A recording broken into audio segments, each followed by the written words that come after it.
Hari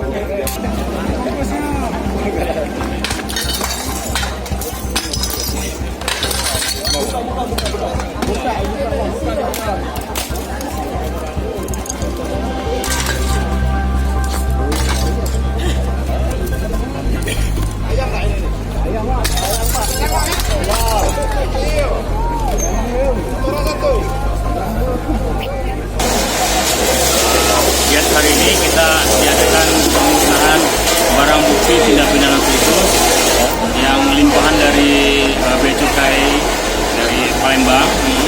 Jadi jenis barang bukti yang kita musnahkan pada hari ini diantaranya minuman beralkohol serta barang elektronik jenis laptop sama handphone. Kenapa dimusnahkan? Karena ini sudah ada putusan dari Pengadilan Negeri di Palembang bahwasanya barang bukti berupa minuman keras berkadar alkohol sekitar 40% dirampas untuk dimusnahkan. Terkait handphone juga putusan seperti itu. Sudah kita lalui proses persidangan, hakim memutuskan bahwasanya barang bukti yang kita saksikan di depan ini harus dimusnahkan seperti itu. Kita melaksanakan putusan hakim. Itu hasil penyidikan dari Bea Cukai di tahun 2019.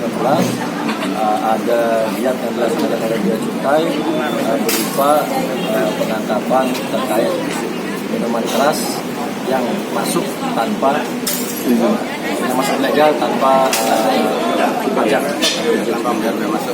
tanpa biaya masuk. Begitu juga dengan handphone.